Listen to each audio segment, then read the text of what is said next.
Bhakti Yoga is devotion and Karma Yoga is service. And I belong to the Institute for Individual World Peace and Peace Theological Seminary and the Movement of Spiritual Awareness. And what we mostly teach and do is service for those who don't have and can't do. And it feels great.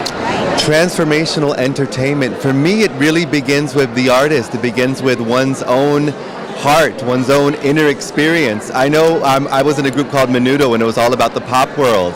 And I know what shifted that was life coming together in such a way to kind of knock me off of my horse of what I thought reality was.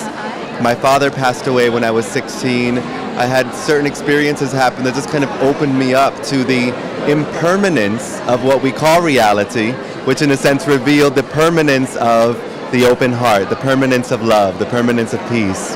It sounds like you're really in your dharma, your purpose, living your purpose in life. How did you find your dharma? How did you know this is what you were meant to do? Wow. One thing that was a big blessing is that music has always been my favorite way to communicate.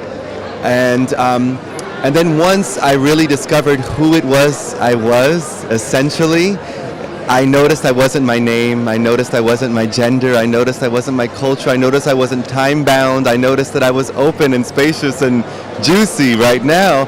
So therefore, that really affects, the music that comes through, the life that comes through, the dharma that comes through.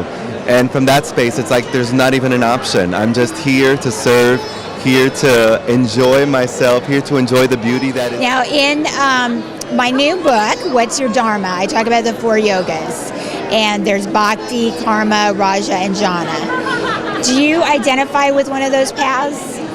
Well, what's interesting about the yogic paths is that I think to some extent we live them all, right? It's like we live the path of devotion, we live the path of knowledge, we live the path of, all of these. We live the path of work.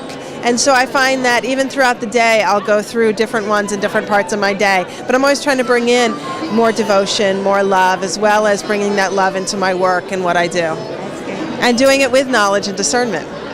Yeah, and doing it then the path of Raja Yoga is that path of inquiry and the path of practice. Because ultimately it's not what we know, it's what we practice.